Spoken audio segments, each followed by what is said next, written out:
Thank you for listening to this episode. And follow the podcast on social media by finding @Prestigious_pod. And if you'd like to be coached on how to live a more prestigious life, you can reach out to me, Chris Bean, at Chris Bean Official, or by emailing the podcast directly at prestigiousinitiative@gmail.com. Lastly, sign up for our newsletter either through social media or on our website.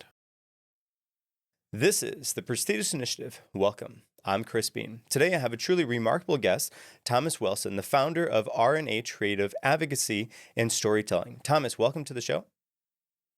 Well, thank you. I am so glad to be on.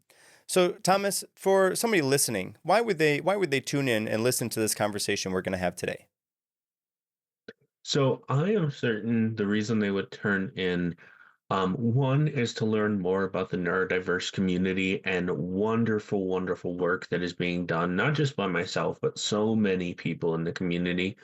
The other, I would imagine, is just to grow knowledge and get outside of what we know and perhaps also understand that there is a remarkable thing that happens when there is a conversation between two people who like to grow and like to have conversations. Awesome. So, Thomas, you of course mentioned the power of storytelling.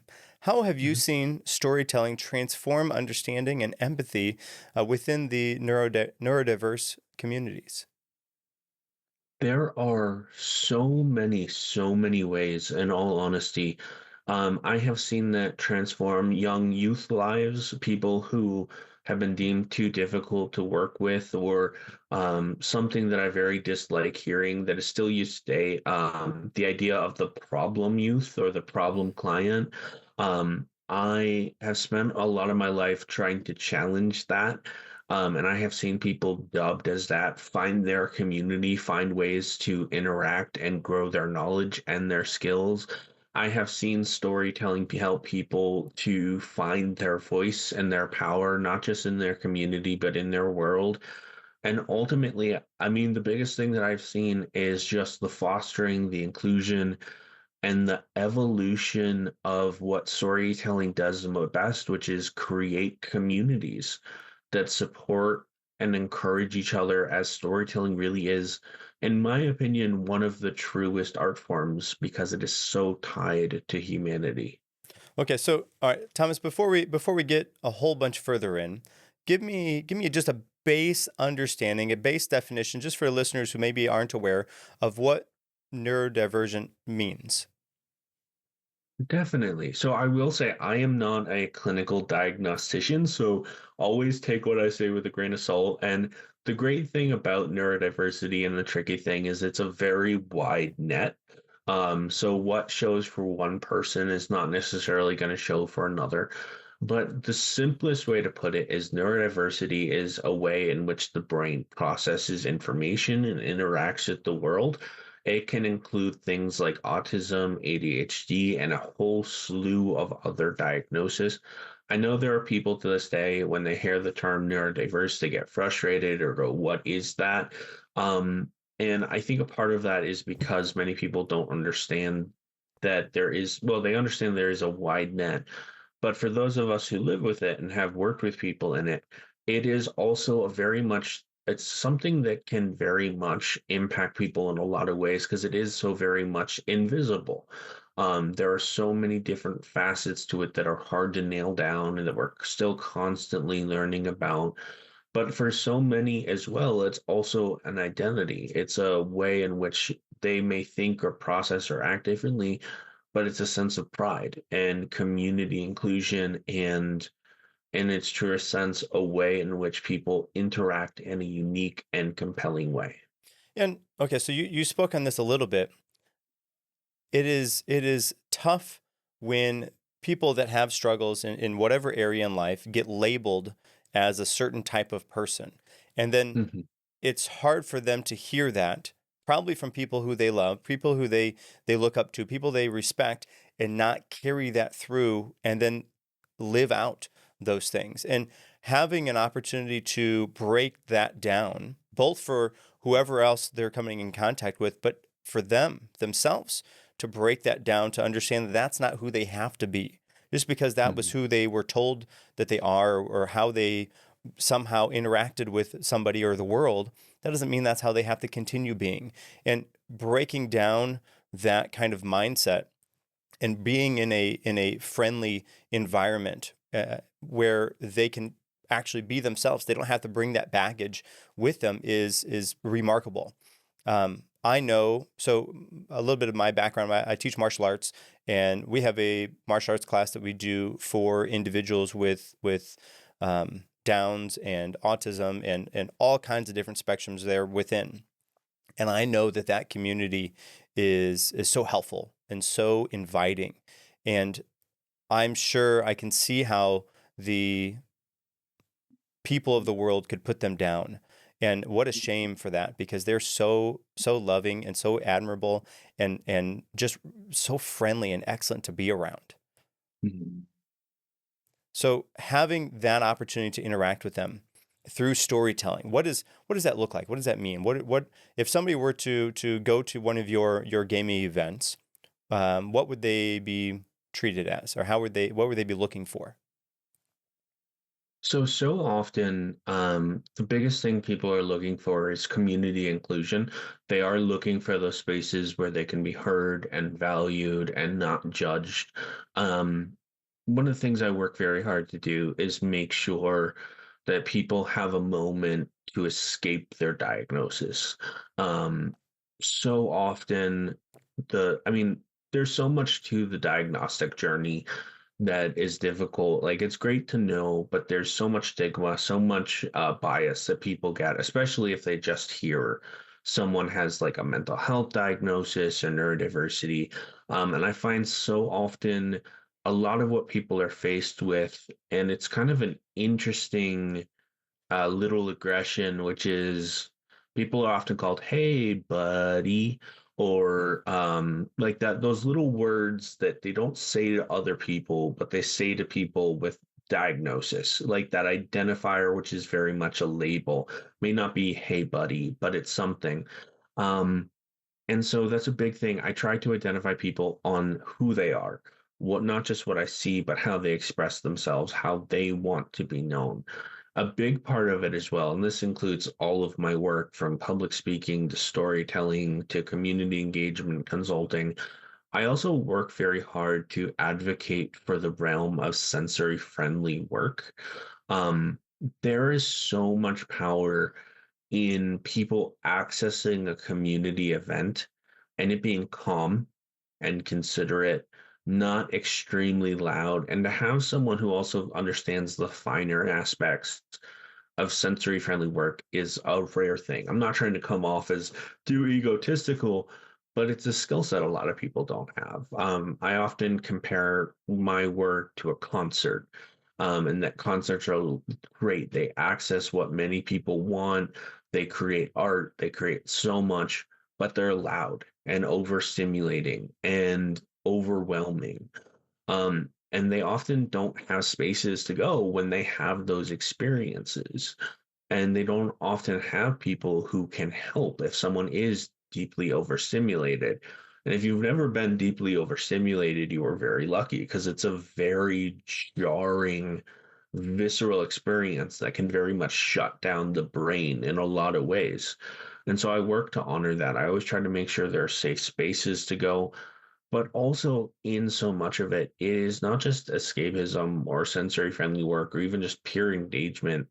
It's a space and it's an opportunity for people to feel heard and for them to share their voice and to know that they can continue doing that while developing real life skills like math, problem solving, so many others, but also acknowledging that they don't feel like they're in therapy. They feel like they're there to have fun and engage. And I love therapy. I think it's very valid, but it can be extremely daunting and even frustrating for people if that is so much of what their life is.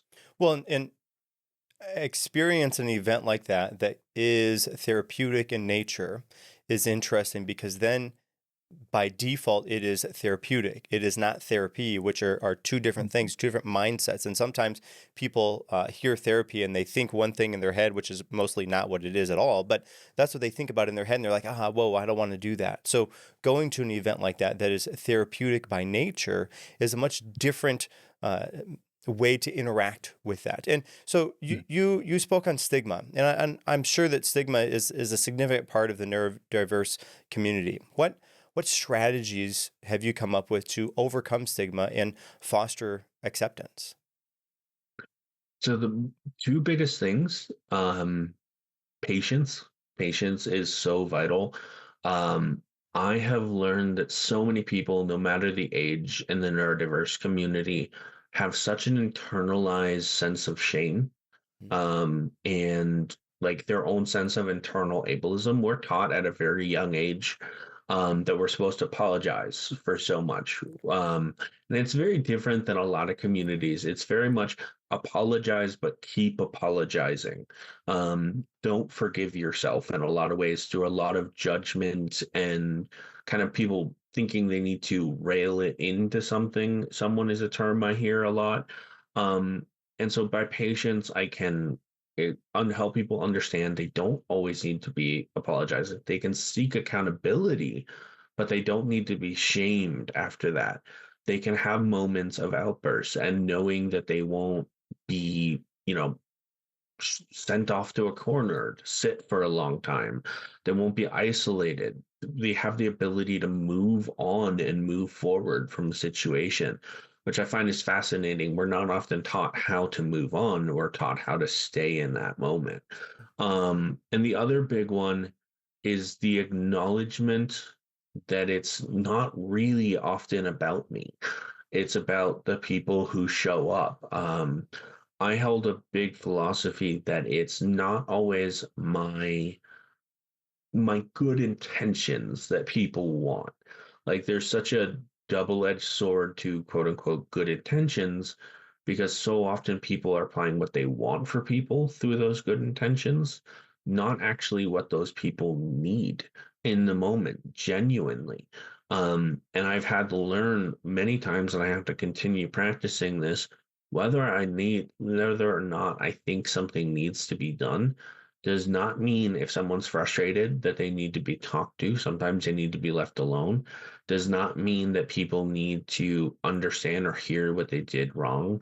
It's not that we have to, like, I mean, the biggest thing for me I've learned over the years is a certain degree of conflict is healthy, even at an event or a situation, and how we handle that conflict can play into the realm of like people putting what they want on people. But there's this really beautiful thing when we remove our egos and help people actually process why the conflict happened. And that can be a very, very difficult thing to do in real time. But that, like the removing of the ego, all of these little things are so huge. And the last thing that I would say is just the acknowledgement that we're all people. We all make mistakes. We all have moments. And at the end of the day, if the goal is people to have fun, that is the priority. And that is what it needs to be. And that is so often what keeps people coming back. Okay, so all right, building a community has a lot to do with the culture that you set up there within the community, and I can see that patience being the foremost thought on the community that's like this is essential because then you have that patience that doesn't often show up in other areas of their life, right? That's Mhm. something that everybody needs, but sometimes we're too short, we're too quick to judge other people. So if you can be patient and set up the culture of the community to be patient within that, that's amazing. And to know that and be able to verbalize that on top of that, again, speaks to me that you know how to interact with people and you know and you get this community well enough to build a community there about it. And so the next kind of part to building a community is people interacting with other people, not just you interacting with them, but Mhm. the community members interacting with other community members. Um, and of course, that going through the lens of neurodivergent individuals and how sometimes communication is challenging for them, Mhm. and maybe not just communication, but communication on the speaking part, but then listening on the other part, both of which are challenging. And so how do you arrange that type of atmosphere to get the best for everybody? I mean, the biggest thing that I've learned is just because someone doesn't understand doesn't mean it's their fault. Um, Especially within the community I work with, but I think for really everyone, honestly, we want to pay attention, especially when someone treats us with respect and dignity and does not talk down to us. Like I've had to learn over the years, like so often, like in media or storytelling, especially if it's for kids or even someone on any spectrum like autism or neurodiversity, so much media kind of fits into this realm of kind of like pandering condescension. And I've learned that a lot of youth, a lot of people, no matter their age, they want stories that are going to respect them and respect their intelligence level. And so that's a big thing, making sure I'm not like talking down to someone. But I've also found another huge thing is actually listening to the people you are asking questions of. I run into this a lot where people ask questions so that they can answer, not Mm. so they can listen and take in the information. I also run into this, and I do classes as well, and I've done classes on listening. A big thing that I advocate is listening to listen. And what I mean by that is not listening to respond, not listening so that someone will stop talking, listening to absorb and actually pay attention to how that person responds and take in what they're saying so you can better understand them. That is huge. And another big thing, I said this a few times, dignity. We need to acknowledge that people, no matter their age, have the right to dignity, they have the right to risk, and they have the right to make decisions. And it's not always us. And believe me, I'm not a parent. I'm sure these are a lot more complex as a parent and as a caretaker in many other situations. And I'm by no means trying to come across as like a perfect know it all or someone who has all the answers, because I don't. Each new person is a new challenge, and we have to reapply these skills every time. And I definitely lose my patience, but all of these facets of communication are huge. And then the last thing I would really say is ask mindful questions, like follow up with why do you think that, or what are you thinking? I know when I do Dungeons and Dragons, a big question that I'd love to ask is what is going through your player's mind right now, or what are they feeling? Not just because it's a good question to ask, but it allows people to think through in a third party character's mindset. It allows them to get to know it better. But as a storyteller, it allows me to understand the differences between that person and their character, but also how I can adapt the story better to the internal monologue of someone who is realistically carefully crafted and designed for that player to have someone they can like personify and be in a rhyme potentially when they're having a hard day. And there's a lot of power and a lot of authority in understanding when people play a character, they are becoming that character for a bit in video games and media, whatever it is. There is a reason why we crave this exploration of characters. Hey everyone, it's Chris Bean here from the Prestige Initiative. If you're looking to level up your life and unlock your full potential, I've got some exciting news for you. My recent guest, Joel Gandara, has an incredible program called 31 Days to Become a Better Man. Joel has packed years of life-changing insights into this easy-to-read book, guaranteed to help you rethink your shortcomings and redefine what it means to be a man in today's world. But that's not all. Joel also offers powerful one-on-one sessions and group classes to guide you on your journey. And he has a special offer for the Prestigious Initiative listeners. You can get $19.99 off the program when you use code PRESTIGIOUS at checkout. Don't wait. Take your first steps towards becoming the best version of yourself today. Visit 31dailychallenges.com and use the code PRESTIGIOUS for your discount. And now back to the show. All right, so I want to talk about the communication, the listening aspect first, and then we're going to go into the gaming element, because that's incredibly fascinating. Listening element, and also asking the questions and actually listening to what they're saying, I think is so crucial, because especially the neurodivergent individuals, unfortunately, they often are not listened to. They're not asked follow-up questions, because they just, whoever they're talking to is just listening to whatever the service level is, and they're waiting for, to give the response or to give the correct answer or whatever it is. And unfortunately, when you're in that mindset, that's the only thing that's going to happen. That's the only thing that's the only outcome that's going to happen. So if you can actually listen to them and try to, through listening, think about it from their perspective. And then you can ask the follow-up question, which furthermore pulls you into their side of it, their way of thinking about it. And then through that, then you build a connection. And that connection is based on listening and understanding, because I think listening and understanding go hand in hand, particularly if you can do it through the lens of trying to see things through their perspective. Like me and you can look at something exactly the same. Well, I see the color red, I see the color burgundy. Okay, well, we're both correct because we're interpreting those things differently. But if you can learn through that response of how they're looking at the world, then you can get better insight to what they're seeing and how they're understanding those things. And then that creates such a better connection there and within that conversation. And then also moving forward, because I think humans, we crave connection. We crave understanding, both understanding of what people are saying, but also for them to understand us. And if that is sorely missing in somebody's world, in somebody's life, then that starts to break down. And I'm sure that you can tell stories of times where they're listened to for the first time. They're asked those follow-up questions for the first time. And then you start to see them open up as a person, because they've been shut down, because nobody listens to what they actually have to say. Nobody's asking for their perspective. Nobody's asking for their feedback. But as soon as you start to do that, that person opens up and becomes the person who you actually want to experience and interact with.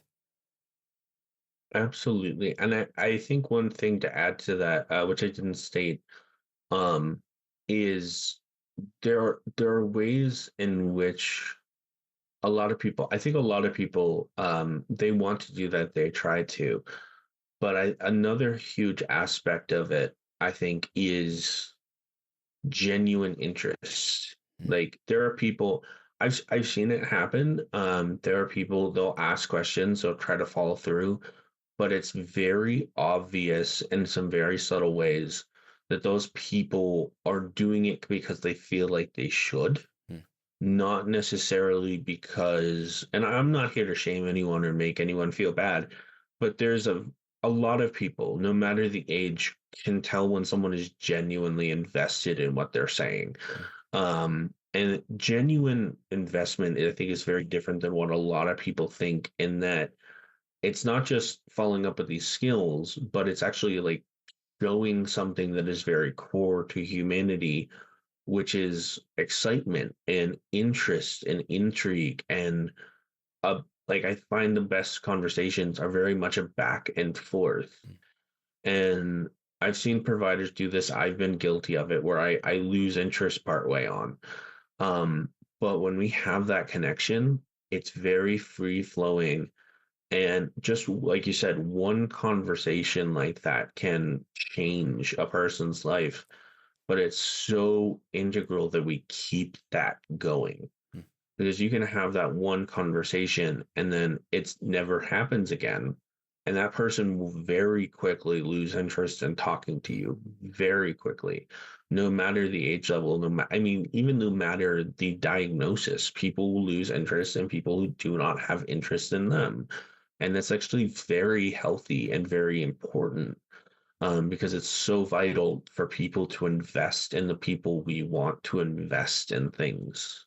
Right. And I think you hit the nail on the head too, because it doesn't matter who you are, what if or what diagnosis you have, that fakery will come through, and it is Mhm. so easy to tell when it's fake and when it's not genuine. All right, so because I'm incredibly curious about this. Games. You touched on Dungeons and Dragons. Are there other games that you play? Oh, absolutely. So I've used entirely other systems. I've run events. So at this point, one of the cool things that I've been able to do in the last year is join in on events through other tabletop role-playing systems, interested in having me do work for them. But I've also used video games. I've used card games. I've used a wide variety of games. And so it's actually really interesting because I think when a lot of people hear games, they think like video games or D&D or other things like that. But one of the really cool things about running games well is it can be as simple as a 10-word story. It can be as simple as a rolling of dice. Um, but what's really vital is knowing how to utilize creativity and knowing how to encourage it. I always like to say there's a reason why youth are so drawn to creative activities and why we as like little kids, youth, whatever the age, there's something that we love about creativity. And it really frustrates me that so many societies try to neutralize that as we get older.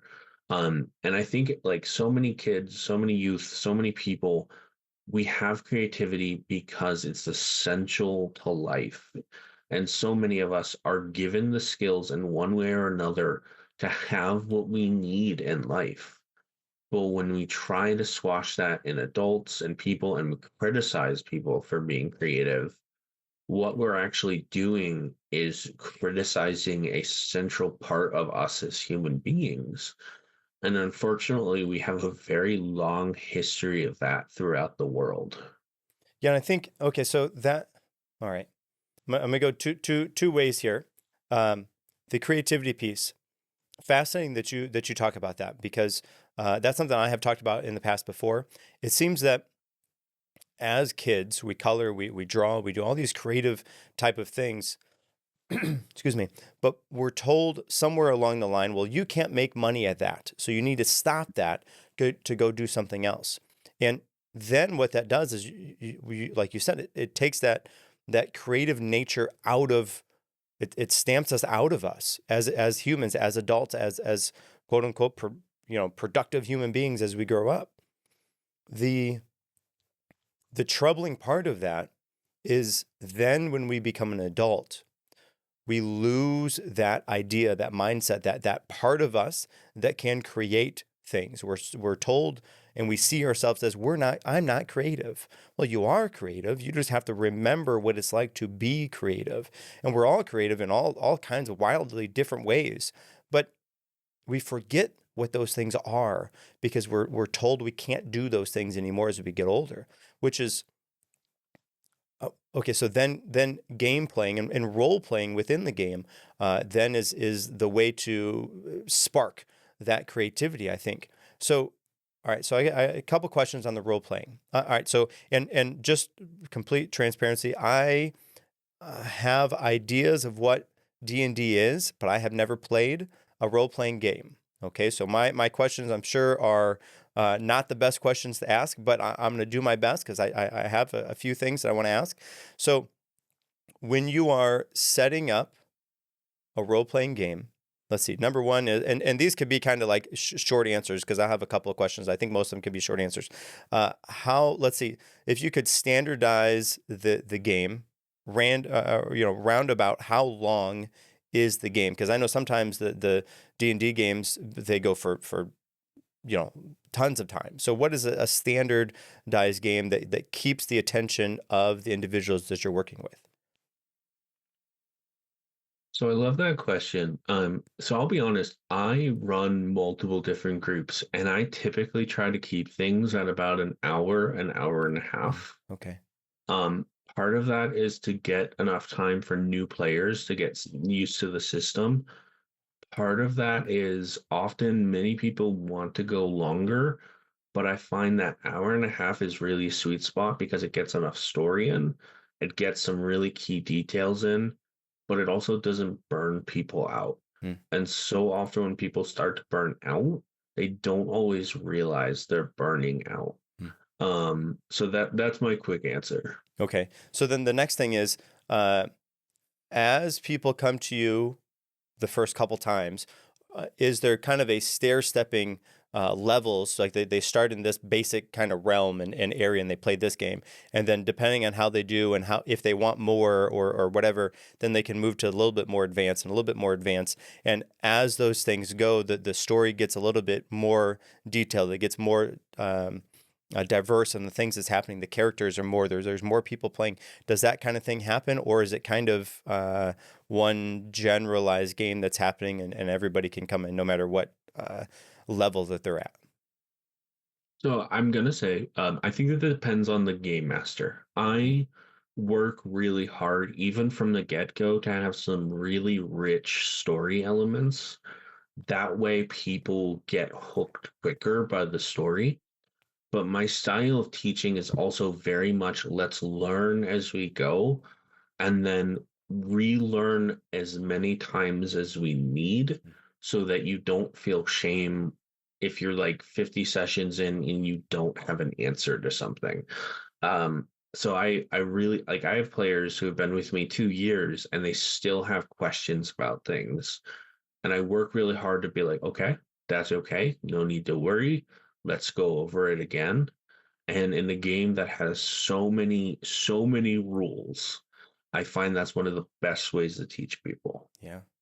Okay, so have you done these role-playing games with people who are not neurodivergent? Oh, absolutely. Okay. I welcome people. I mean, I always say my games are open to everyone. They do not have to have a diagnosis to show up. I'm also a believer everyone should experience a fun, sensory friendly event at some point in their life just to see how different it is and to see if they like it. Yeah.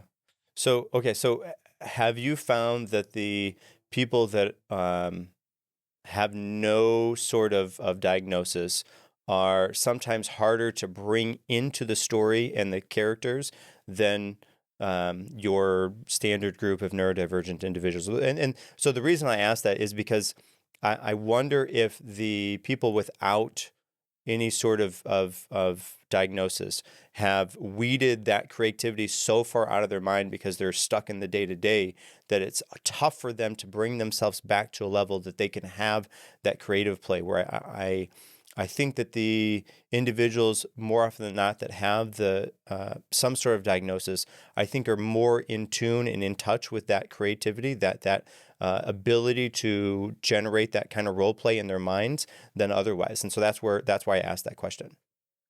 So I think it really depends on the person. What I've seen a lot of is my players who are in touch with the creativity, whether they're neurodiverse or not. They're so great at bringing in other players, Mm. especially people who aren't as in touch with their creativity. So much because they're just there to have fun and laugh and to relax. And one of the great things I love about community is if they're not having fun, they will let you know Mm. and they will not be subtle about it. Like Sure. so many times, I've asked someone, "Are you having fun?" Or like asked a parent or someone after a session, and the response has been, "They will let you know if they are not having fun." Like the fact that they are here is great. And who, I've had people like the truest testament to that interest is they've been around for 2 years, continually paying, continually playing. And so when they are having fun, they bring so much levity and fun and joy to it that it's hard not to get hooked. And Mm. so much of it is how hard I work, but so much of it is the people at the table who are creating, who are laughing, who are making choices. Some of them absolutely chaotic, some of them not. Um, but that is one of the great powers of this game. So, all right, last kind of question here before we start to wrap up. What is your role? Because I don't imagine. I mean, I'm sure that you do from time to time. You are the master that's leading the game, but I also from listening see that you are kind of the person that's pulling the strings and getting to kind of table hop and check in on people to see how they're doing. What is your role? Or let's see, what is your role slash intention as you are at these events to give the people that are there the best experience that they can get? So I love that question. So I always get called game master or storyteller, things like that. Um, I think my role is best served when I am able to step back, Mm, when I am able to just simply ask questions and tell stories. Because of that, I often like the term facilitator, mm. simply because there I'm creating, asking questions, creating that interaction. Um, but I'm gonna kind of highlight one of my favorite compliments I've gotten at a youth D&D game, which is I was we were talking about Pokemon in game, and there was a Pokemon called Torterra. And I briefly mentioned it, and one of my players, we were joking around. He was like, "Yeah, I'm a Torterra. No, I'm a Torterra." And I'm a big guy, a little bit extra weight. And I was like, oh, okay. I guess I'm the biggest Torterra here. And one of the players just looked at me and said, oh, yeah, definitely. You're the most chill person I know here. So you're obviously a Torterra. And Torterra is a giant world turtle for those who don't know. And for me, that was like, okay, I'm a Torterra. I'm a badge of honor. I'm that guy who is calm, who is relaxed, who helps the story keep going, and who is silly when he needs to be.